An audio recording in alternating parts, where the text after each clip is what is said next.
Today we read Chapter 7 of The Outsiders. It starts on page 100 and goes all the way to page 118. Now there were 3 of us sitting in the waiting room, waiting to hear how Dally and Johnny were. Then the reporters and the police came. They asked too many questions too fast and got me mixed up. If you want to know the truth, I wasn't feeling real good in the first place.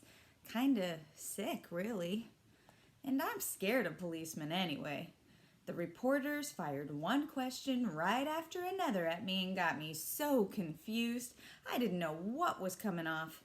Derry finally told them I wasn't in any shape to be yelled at so much, and they slowed down a little. Derry's kind of big. Soda Pop kept them in stitches. He'd grab one guy's press hat and another's camera and walk around interviewing the nurses and mimicking TV reporters. He tried to lift a policeman's gun and grinned so crazily when he caught the policeman had to grin too. Soda can make anyone grin. I managed to get a hold of some hair grease and comb my hair back so it looked a little better before they got any pictures. I'd die if I got my picture in the paper with my hair looking so lousy. Derry and Soda Pop were in the pictures too. Jerry Wood told me that if Soda Pop and Derry hadn't been so good looking, they wouldn't have taken so many. That was public appeal, he said. Soda was getting a kick out of all this. I guess he would have enjoyed it more if it hadn't been so serious. But he couldn't resist anything that caused that much excitement. I swear, sometimes he reminds me of a colt, a long-legged Palomino colt that has to get his nose into everything. The reporters stared at him admiringly. I told you, he looks like a movie star, and he kind of radiates. Finally, even Soda Pop got tired of all the reporters. He gets bored with the same old thing after a time, and stretching out on the long bench, he put his head in Derry's lap and went to sleep. I guess both of them were tired. It was late at night, and I knew that they hadn't had much sleep during the week. Even while I was answering questions, I remembered that it'd only been a few hours since I was sleeping off smoking the corner of a church. Already, it was an unreal dream, and yet, at the time, I couldn't have imagined any other world. Finally, the reporters started to leave, along with the police. One of them turned and asked, "What would you do right now if you could do anything that you wanted?" I looked at him tiredly. Take a bath. They thought that was pretty funny, but I meant it. I felt lousy. The hospital got real quiet after they left. The only noise was the nurse's soft footsteps and Soda's light breathing.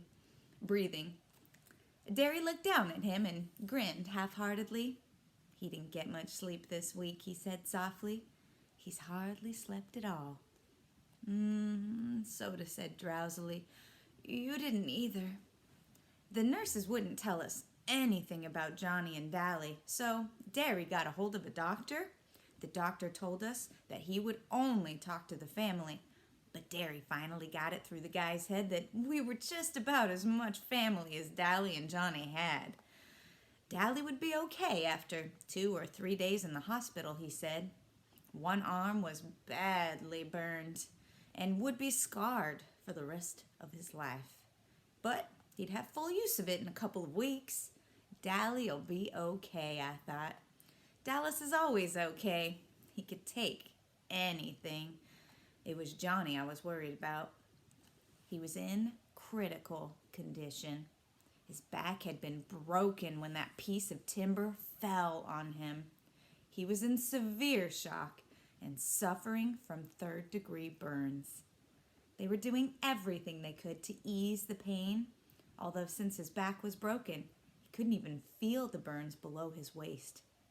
He kept calling for Dallas and Pony Boy. If he lived, if, Please, no, I thought. Please not if. The blood was draining from my face, and Derry put an arm across my shoulder and squeezed hard. Even if he lived, he'd be crippled for the rest of his life. You wanted it straight, and you got it straight, the doctor said. Now go home and get some rest.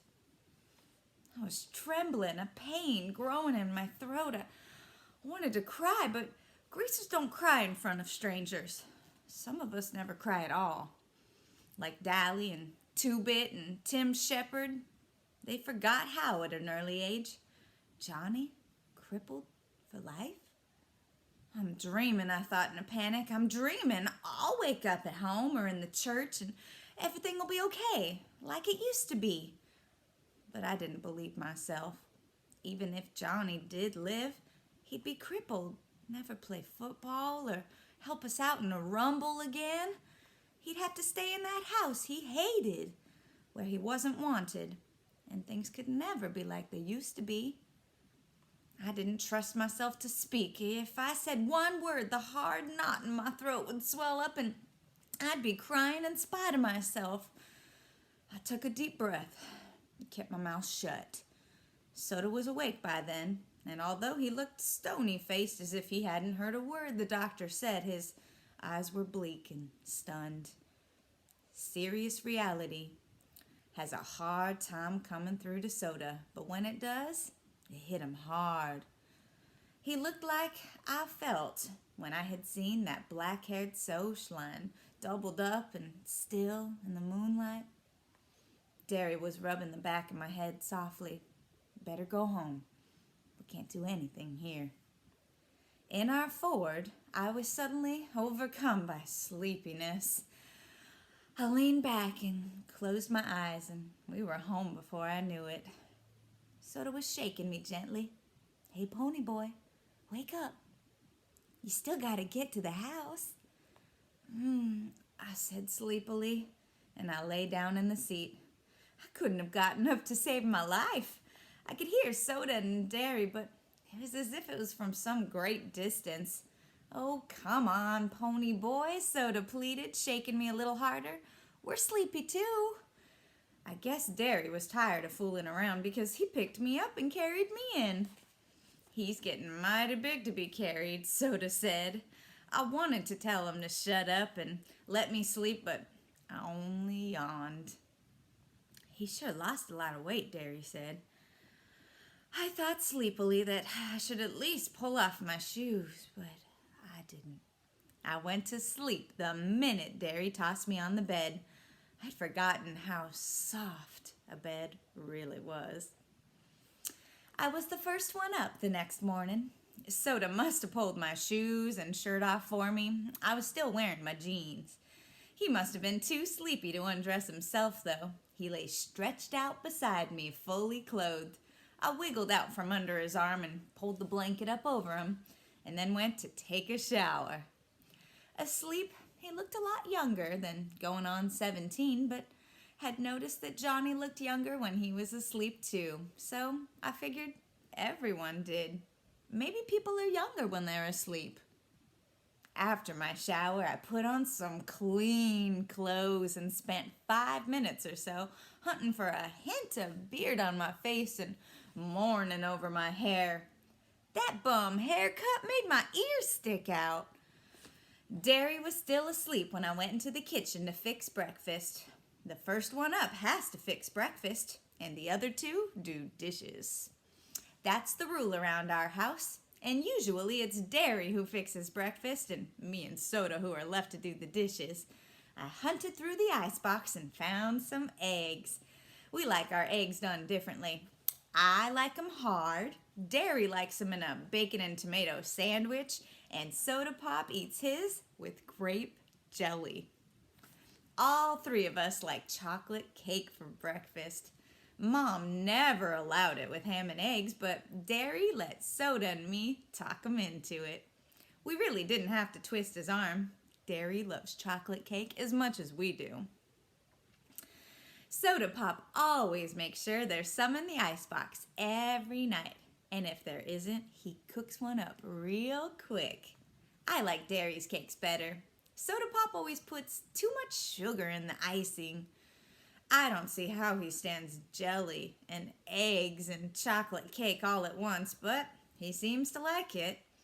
Derry drinks black coffee, and Soda Pop and I drink chocolate milk. We could have coffee if we wanted, but we like chocolate milk. All three of us are crazy about chocolate stuff. Soda says if they ever make a chocolate cigarette, I'll have it made. Anybody home? A familiar voice called through the front screen, and Two-Bit and Steve came in. We always just stick our heads in each other's houses and holler, "Hey!" and hop in. And our front door is always unlocked in case one of the boys is hacked off at his parents and needs a place to lay over and cool off. We never could tell who we'd find stretched out on the soda in the morning.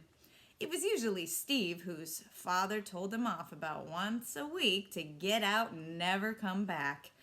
It kind of bugs Steve, even if his old man does give him $5 or $6 the next day to make up for it. Or it might be Dally, who lived anywhere he could. Once we found Tim Shepard, leader of the Shepard gang and far from his own turf, reading the morning paper in the armchair. He merely looked up, said hi, and strolled out without staying for breakfast. Two-Bit's mother warned us about burglars, but Derry, flexing his muscles so that they bulged like oversized baseballs, drawled that he wasn't afraid of any burglars, that we really didn't have anything worth taking. He'd risk a robbery, he said, if it meant keeping one of the boys from blowing up and robbing a gas station or something. So the door was never locked. "In here," I yelled, forgetting that Derry and Soda Pop were still asleep. "Don't slam the door." They slammed the door, of course, and Two-Bit came running in the kitchen.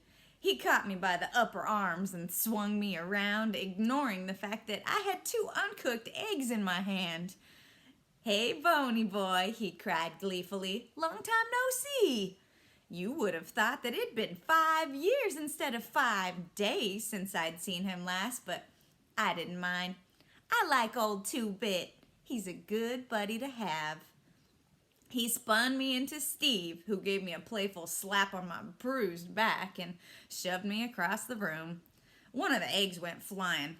It landed on the clock, and I tightened my grip on the other one, so it crushed and it ran all over my hand. "Now look what you did," I griped. "There went our breakfast. Can't you two wait till I set the eggs down before you go shoving me all over the country?" I really was a little mad because I just realized how long it'd been since I'd eaten anything. The last thing I'd eaten was hot fudge sundae at the Dairy Queen in Windrixville, and I was hungry. Two-Bit was walking in a slow circle around me, and I sighed because I knew what was coming.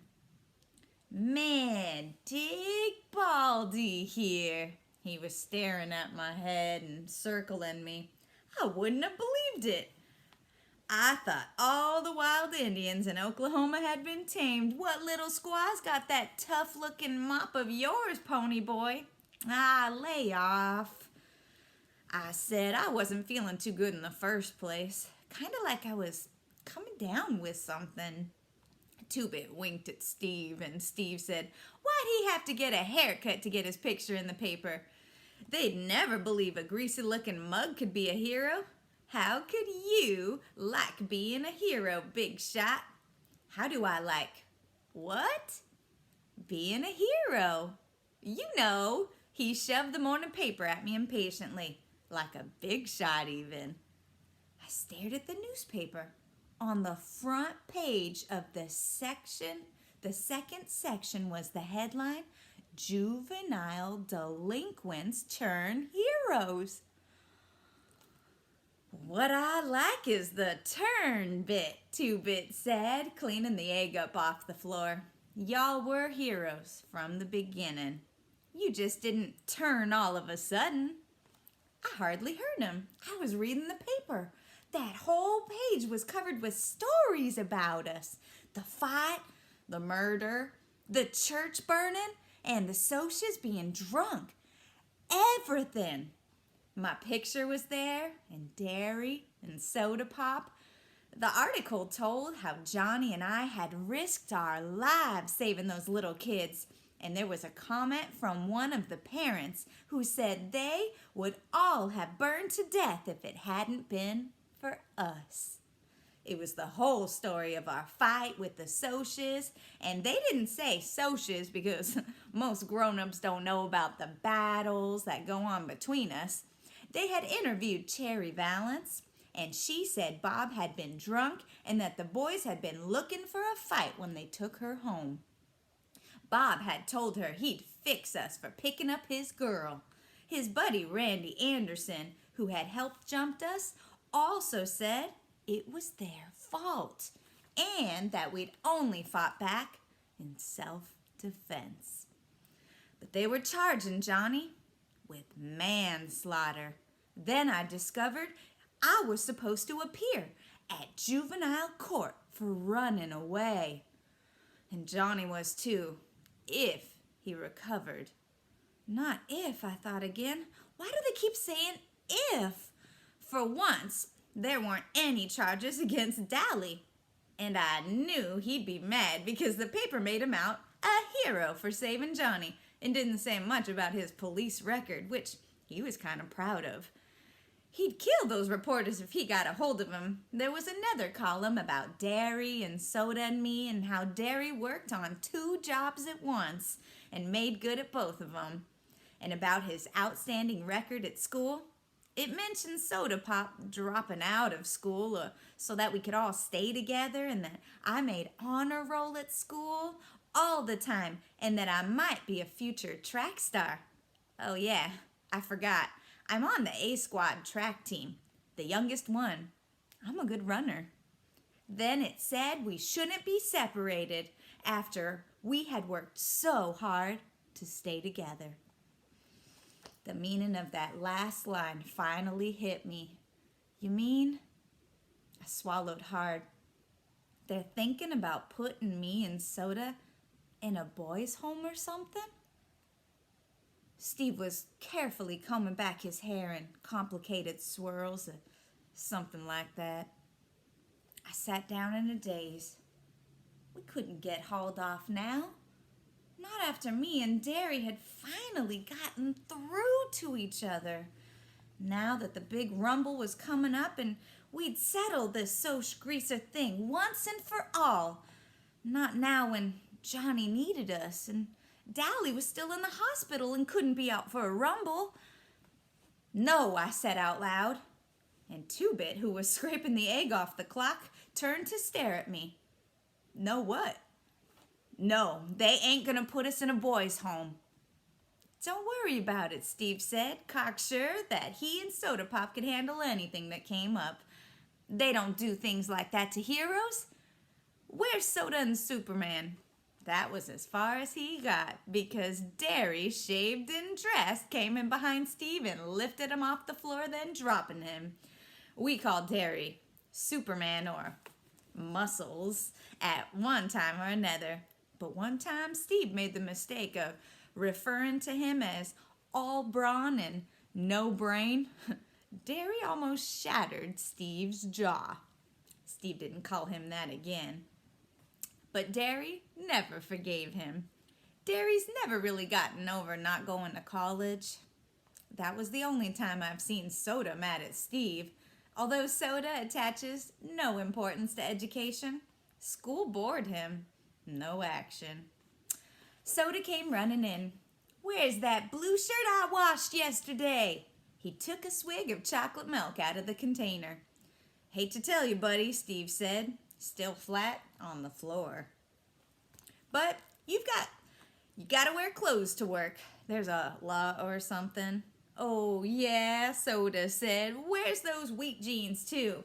I iron. They're in my closet, Derry said. Hurry up, you're gonna be late. Soda ran back muttering, I'm hurrying. Steve followed him, and in a second, there was the general racket of a pillow fight. I absent-mindedly watched Derry as he searched the icebox for chocolate cake. "Derry," I said suddenly, "did you know about juvenile court?" Without turning to look at me, he said evenly, "Yeah, the cops told me last night." I knew then that he realized we might get separated. I didn't want to worry him anymore, but I said, "I had one of those dreams last night. The one I can't even remember." Derry spun around to face me, genuine fear on his face. "What?" "I had a nightmare the night of Mom and Dad's funeral. I had nightmares and wild dreams every once in a while when I was little, but nothing like this one. I woke up screaming bloody murder. I never could remember what it was that scared me. It scared Soda Pop and Derry almost as bad as it scared me. For the night after and for weeks on end, I would dream this dream and wake up in a cold sweat or screaming. And I never could remember exactly what happened in it. Soda began sleeping with me, and it stopped recurring so often, but it happened so often enough for Derry to take me to a doctor. The doctor said I had too much imagination. He had a simple cure, too. Study harder, read more, draw more, and play football more.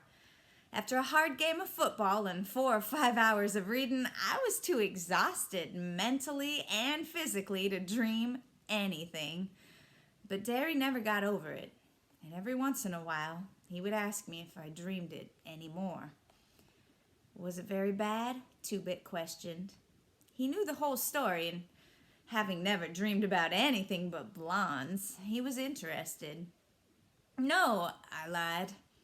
I'd awakened in a cold sweat and shivering, but Soda was dead to the world. I just wiggled closer to him and stayed awake for a couple of hours, trembling under his arms. That dream always scares the heck out of me. Derry started to say something, but before he could begin, Soda Pop and Steve came in. "You know what?" Soda Pop said, to no one in particular. "When we stomp the socias good, me and Steve here are gonna throw a big party, and everyone can get stoned. We'll go chase the socias clear to Mexico."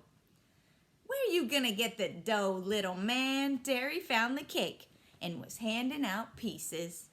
"I'll think of something," Soda Pop assured him between bites. "You gonna take Sandy to the party?" I asked, just to be saying something. Instant silence. I looked around. What's the deal?" Soda Pop was staring at his feet, but his ears were reddening. "No, she went to live with her grandmother in Florida." "How come?" "Look," Steve said, surprisingly angry. "Does it have to draw you a picture? It's either that or get married, and her parents almost hit the roof at the idea of her marrying a 16-year-old kid. 17, Soda said softly. "I'll be 17 in a couple of weeks." "Oh," I said, embarrassed. Soda was no innocent. I'd been in on bull sessions and his bragging as loudly as anyone's, but never about Sandy. Not ever about Sandy. I remembered how her blue eyes had glowed when she looked at him, and I was sorry for her. There was a heavy silence. Then Derry said, "Better get on to work, Pepsi-Cola." Derry rarely called Soda by Dad's pet nickname for him, but he did so then because he knew how miserable Soda Pop was about Sandy. "I hate to leave you here by yourself, pony boy," Derry said slowly. Maybe I ought to take the day off?" "I've stayed by my lonesome before. You can't afford a day off." "Yeah, but you just got back, and I really ought to stay." "I'll babysit 'em," Two-Bit said, ducking as I took a swing at him. "I haven't got anything better to do." "Work?" Two-Bit was aghast. "Why don't you get a job?" Steve said. "Even consider working for a living?" "And ruin my rep?" Two-Bit said. I wouldn't be babysitting the kid here if I knew some good day nursery open on Saturdays. I pulled his chair over backwards and I jumped on him, but he had me down in a second. I was kind of short on wind. I gotta cut out smoking or I won't make track next year. Holler, Uncle. Nope, I said, struggling, but I didn't have my usual strength. Derry was pulling on his jacket. You two do up the dishes. You can go to the movies if you want to before you go see Dally and Johnny. He paused for a second, watching Two-Bit squash the heck out of me. Two-Bit, lay off. He ain't looking so good. Pony boy, you take a couple of aspirins and go easy. You smoke more than a pack a day and I'll skin you. Understood?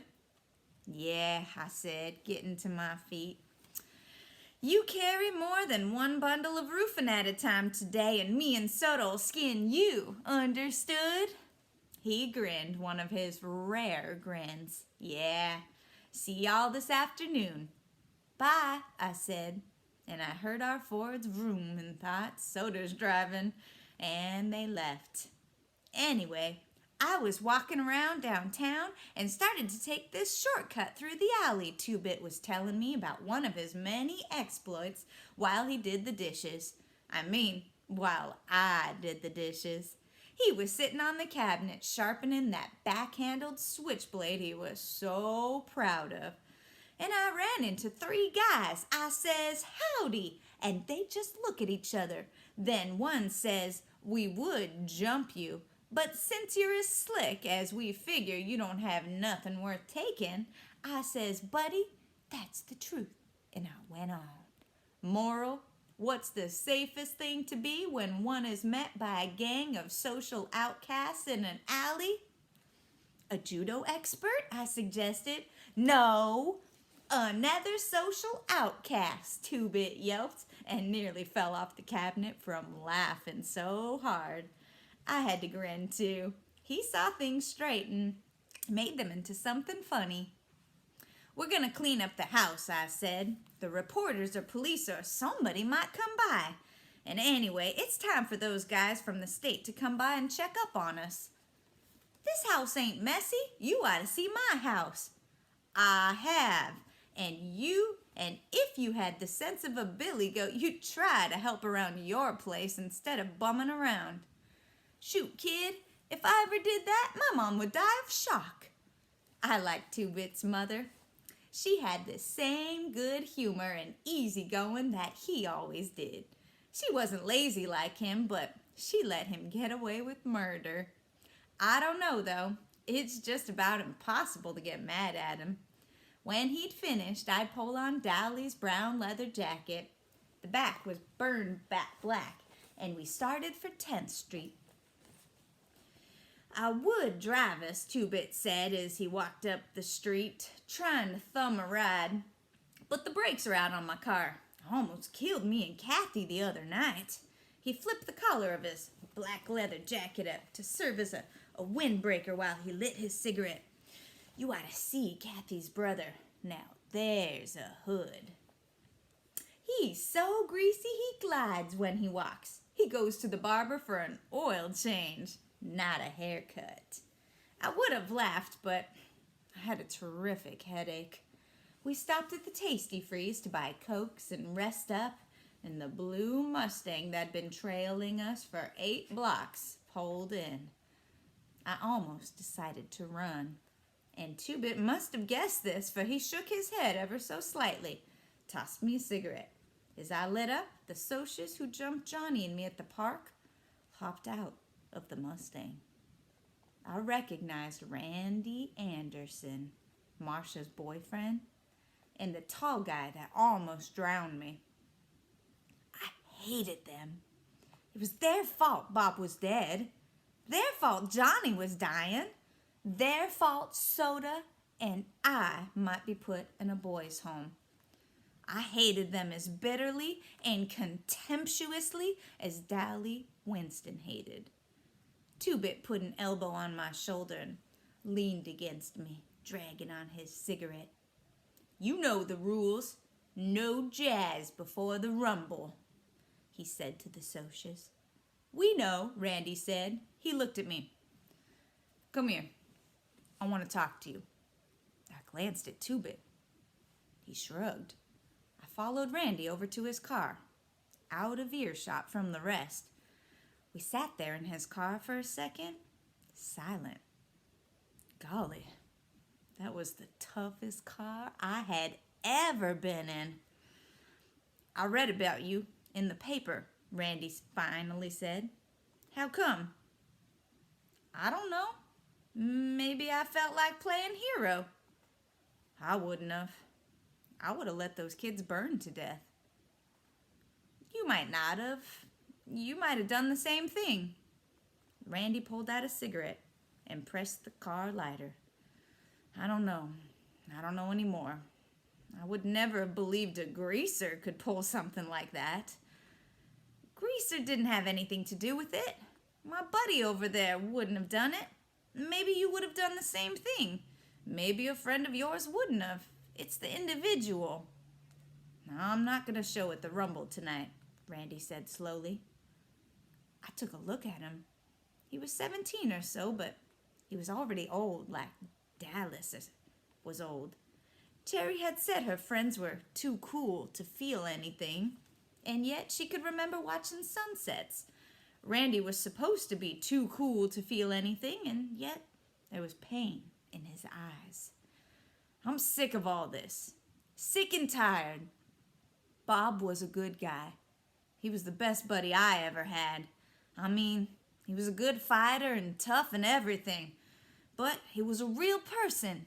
You dig? I nodded. He's dead. His mother's had a nervous breakdown. They spoiled him rotten. I mean, most parents would be proud of a kid like that. Good looking and smart and everything. But they gave in to him all the time. He kept trying to make someone say no, and they never did. That's what he wanted, for somebody to tell him no, to have somebody lay down the law to set the limits, to give him something solid to stand on. That's what we all want, really. One time, Randy tried to grin, but I could tell he was close to tears. One time he came home drunker than anything. He thought, they're sure we're going to raise the roof. You know what they did? They thought it was something they'd done. They thought it was their fault, that they'd failed him, that they'd driven him to do it. They took all the blame and didn't do anything to him. If his old man had just belted him just once, he might still be alive. I don't know why I'm telling you this. I couldn't tell anyone else.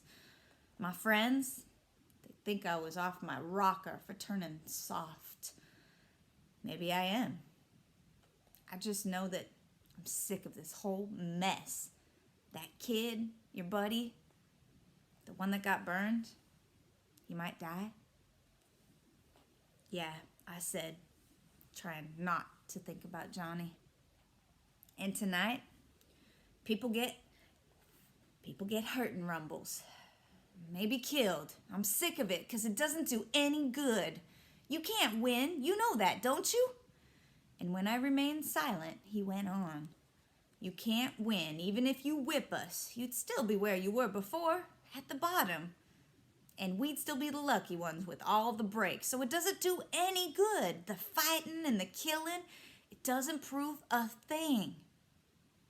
We'll forget if you win or if you don't.